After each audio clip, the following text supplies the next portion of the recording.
this afternoon is less Amber and more speakers. And first in our lineup is Isaac Stegman. And I met Isaac about 4 years ago, and pretty instantly it was obvious that we had almost everything in common. From our core values to the way we think about business and the way that we are generous with our time and love on people. And I've really learned a lot from him over the years, and he's been a really strong supporter of this community, of my company, of my personal growth. He's been an incredible friend for many years now, and so of course I would ask him to come up onto my stage, and he's going to talk to us about no regrets, an extension of yesterday. So, Isaac.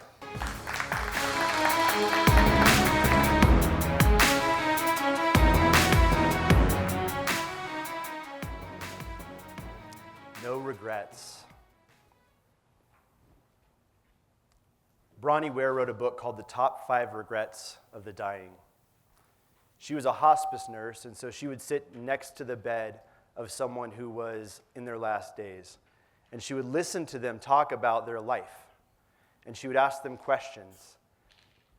And there were 5 things that she noticed were themes between these people.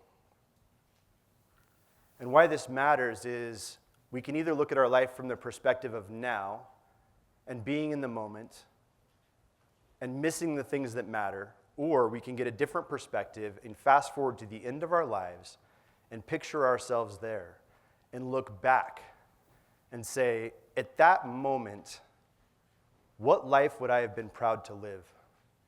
Who would I have been proud to be? And then live forward into that thing. So the 5 regrets of the dying are this. Number 1, I wish I'd had the courage to live the life true to myself and not the one others expected of me. I call that living someone else's life. As far as I know, you get one shot at this. We can debate that later. But if you get one shot at this and you get one life to live, why not live it for you? The second regret is I wish I hadn't worked so hard. I wish I hadn't worked so hard.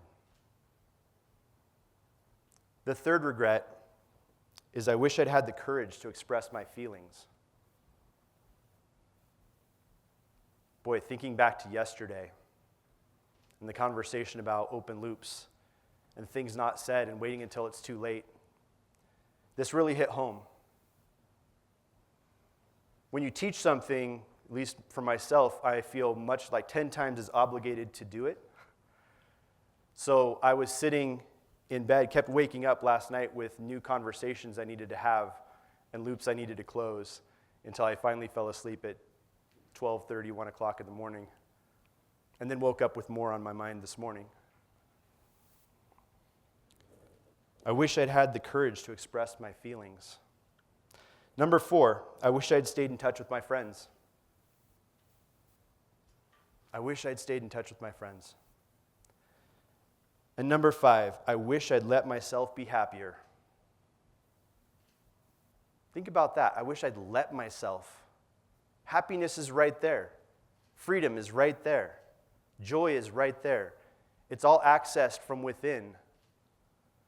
But we don't let ourselves because we think, I'm not worthy, I'm not enough, it's not my time yet. If only I could this, if only I was that. And so we trick ourselves into thinking we're not worthy of happiness.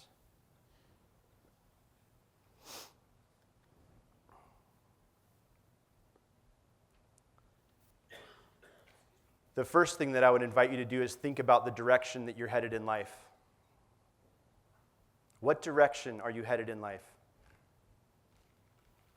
Are you being purposeful about where you want to go and knowing that each step that you take is hopefully leading you closer to that thing?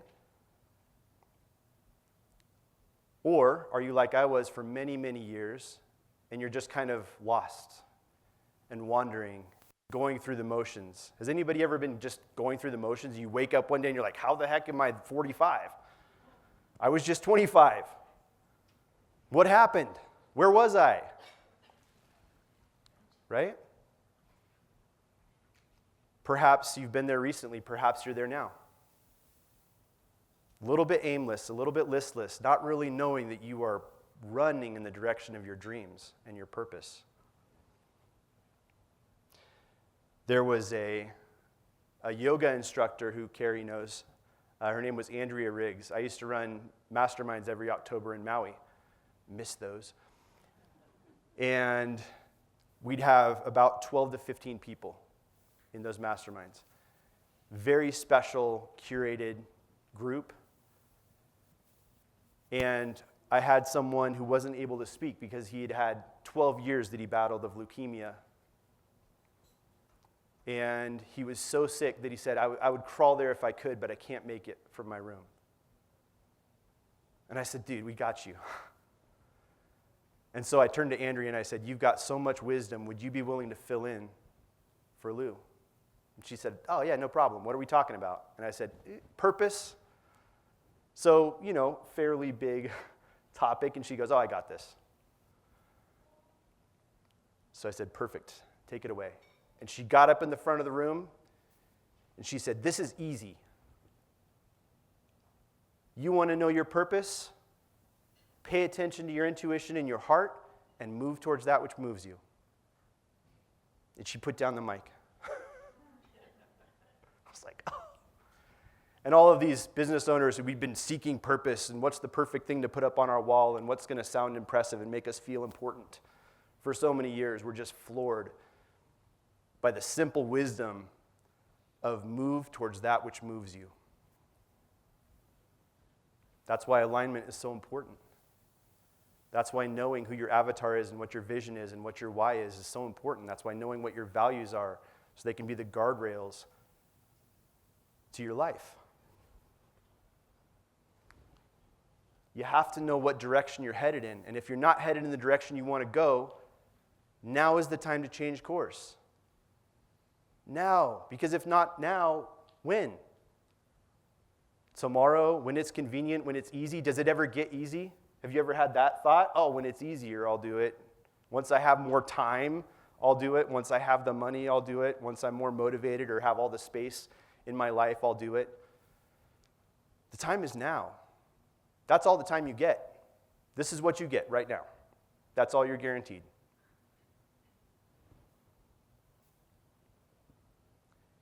In order to be able to move purposefully in that direction, we have to make decisions.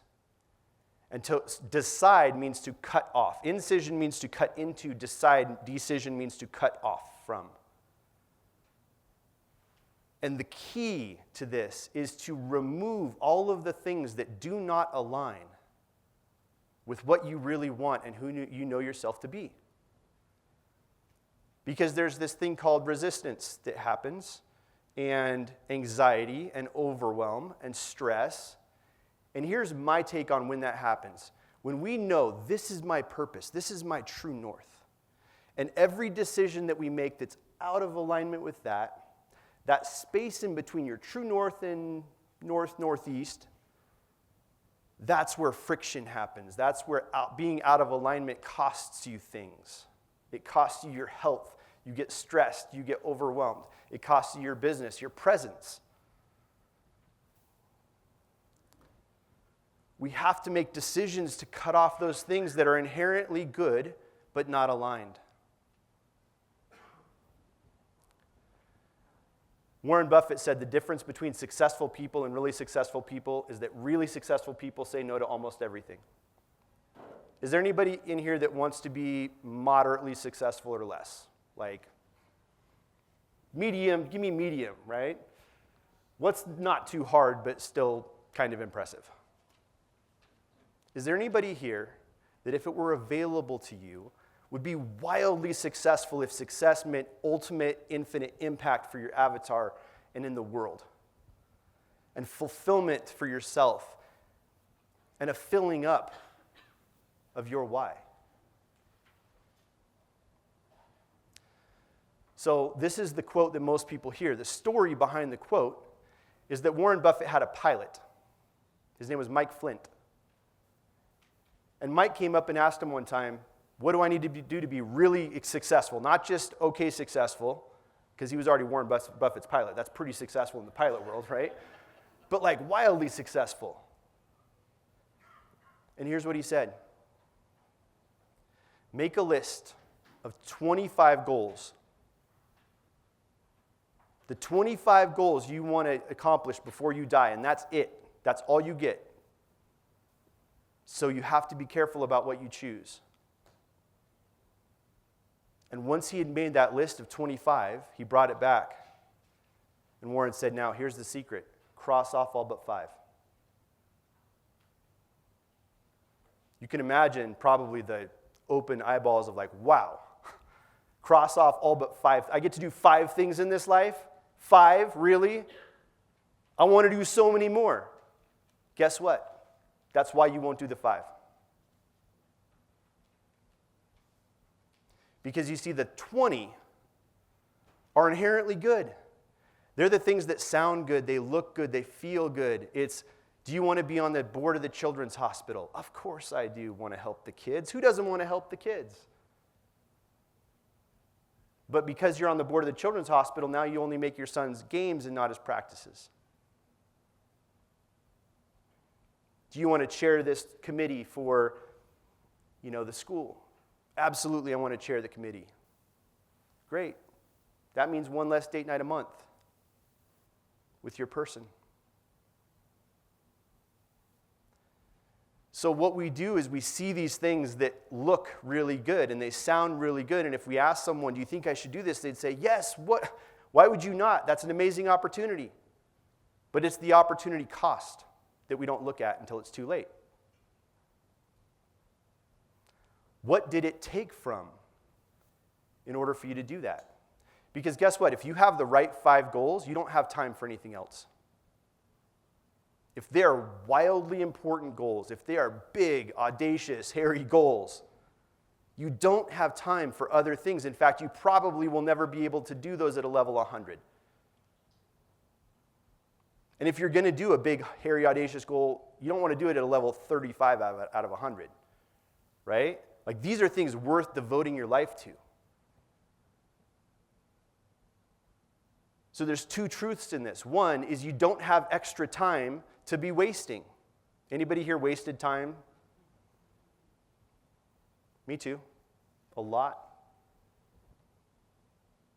You don't have to. Why we do is because we don't decide what's important and decide what's not and create boundaries around those things. A lot of people say you can do it all. You can do it all. Do anything you want to do. Yeah, you can do it all, and that will leave you with nothing that really mattered. Because you're chasing too many things. It's a bandwidth problem. I would say you can do anything you really, really, really want if you're willing to say no to the things you also want, just not as much. And if you're willing to say no in the moment when you want it now versus saying yes to the thing that you want forever. That's when a lot of the problems happen, mistakes are made, is we make emotional decisions for what we want right now instead of keeping the focus on what we want for our life.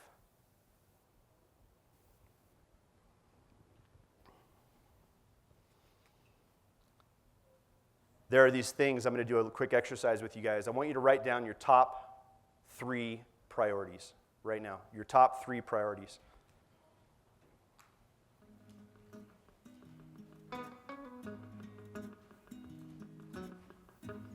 First things that come to your mind.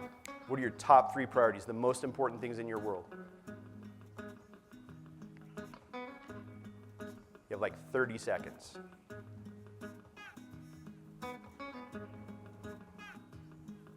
Because this is a what's my gut instinct here. What are my top 3?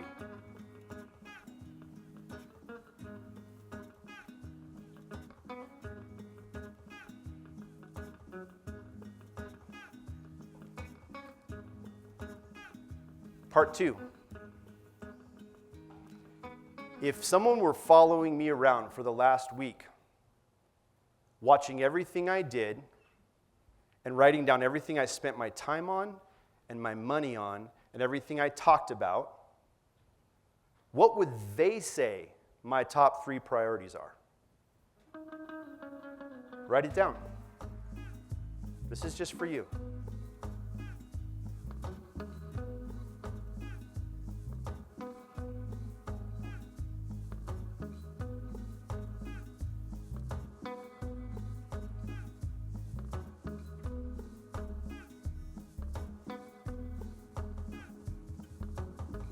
Guess what? Those are your immediate priorities. And if your immediate priorities don't match your long-term priorities, that's a problem. I call it your stated priorities. This is what's important to me. And then your demonstrated priorities. This is what I'm showing is important to me. And guess who's watching? Everyone, including kids, and especially kids. Kids, they notice everything, right? And they just do what we say, right? No. They do what they watch us do. And they're so emotionally intuitive to what the truth is about what we really are prioritizing. I'll tell you a story in a little bit about that. Anybody in here have commitment issues? I do, for sure. Here's what my definition of a commitment issue is. Who's got too many commitments? That's a commitment issue. Right? It's a problem because we're like, oh man, I have to juggle all these things. Where is my bandwidth? What am I going to do with my time? And so we start cutting corners here and sacrificing there. And guess what usually gets cut and sacrificed? We do. Self-care, self-love. Time to focus and think. Time to be present and play.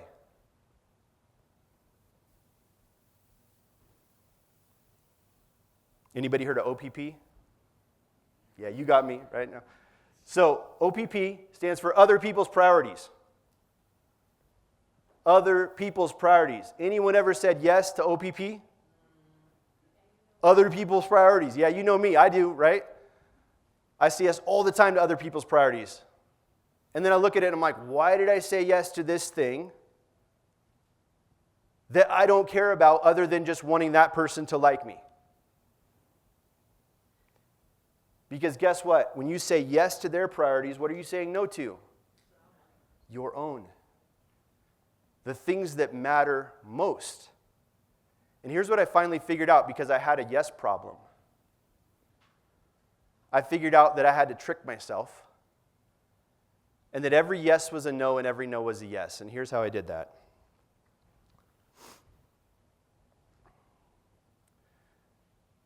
When I would say yes to anything that was not on my top 5, I had to change that in my mind to saying, I am saying no to something specific in my top 5. I am saying no to playing catch with my son when he asks tonight.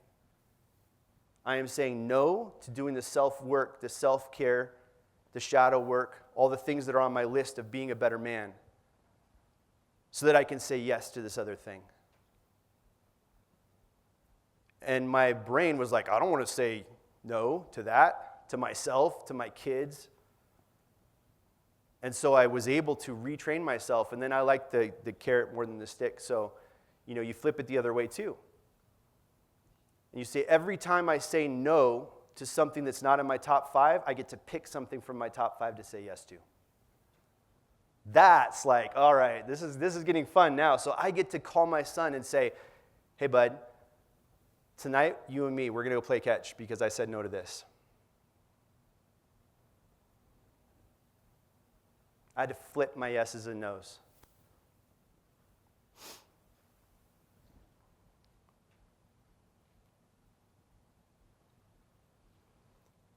Now, theory's great. Practice is harder. Anybody ever been to an event and you're like super inspired and you're like, yes, that fucking truth right there. I'm going to live that starting as soon as I am comfortable living it. And everything lines up behind it and it's easy. That's, yes, I am totally committed as long as I don't have to give up anything. Because guess what? Who here already uses 24 hours a day? All of you. We all do. We don't get extra time. Anybody ever said, I'll squeeze it in? Oh, I'll just squeeze that in. You can't. There's this thing called the law of displacement. We learned it in like middle school or something, where you have this beaker full of water and you drop in a cube and it like displaces that volume of water. That happens with our lives too. We just look the other way. We don't want to see what it's displacing, because guess what? What is it displacing? Ourselves, our top 5, the things that will always be there until they're not.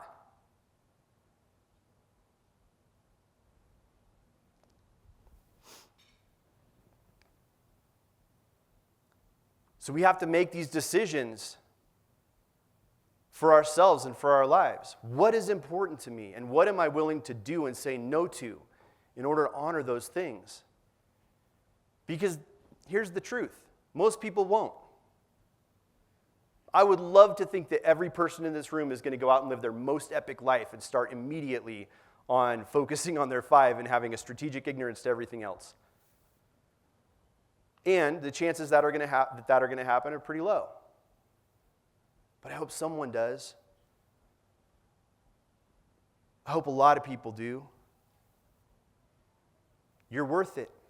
You matter. Your vision for your life, your avatar deserves that.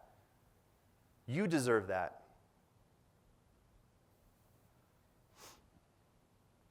So it comes down to the discipline. And discipline sounds like a naughty word. Like it's like, oh, I don't want discipline, right? That's so constraining and I don't want to do it. Discipline is freedom. Discipline is freedom. The choice to have fewer options sets you free. Think about an intimate relationship or a marriage. If you're like, I want to get married, but I don't really want to limit my options. Let's keep it, totally open. There's no freedom in that if you've actually lived the overwhelm of every. Anybody been to a buffet before? You're like, I'll come back for the third, plate, and gosh, that looks good at the end, but that state of that's not freedom, that's like overwhelm, and you feel constrained and trapped by that. Because you know what? It wouldn't be freedom to have discipline if you weren't the one choosing. It's only not freedom if you don't get to choose, and you get to fucking choose. It's your life. So choose what's going to set you free. Choose the things that are going to set you free. And live in that freedom. So I break discipline down into 2 parts. Practices and habits. And how I define those are practices are what you do. They're the rituals that you put around the things that matter most. So if you have your 5, and in the workbooks in front of you, I've got some notes, and then it says your 25, and then your 5, that's for later. But here's where it actually happens. It's fun to dream that stuff, but wouldn't it be more cool to do that stuff? So when you choose your 5, pick one habit, one practice, one thing that's going to move you closer to that goal. If it's epic love, which is one of mine. Right now, I'm not in a relationship, so it would be working on myself to be the best person that I can be for that person, for my person. But if I was in a relationship, it would be something like date night or deep conversations around things that matter. What do I want more of in that area? And how it is, tomorrow I'm running a workshop which is way more in depth, because instead of 30 minutes, it's 6 hours. But in that one, we actually take a vision for each of the 5. What does it look like to be living an epic love story at a level 10? You write it out. You dare to dream that thing. And then you face reality and you go, what is it right now? And here's where it gets empowering, is you look at the gap and you say, what closes that gap over the next 12 weeks? What's one thing that I can do to close that gap over the next 12 weeks? And you put that in your calendar and you make it a habit. You write out a practice. This is what I'm going to do. And the habit is the cadence of how you do it. And if you want to know more about that, you're welcome to reach out. I'm happy to talk with any of you one-on-one for free about how to do this if you're in this room. Because you matter. And we have a connection. We're in a relationship. Because you're here, you mean something to me that's special.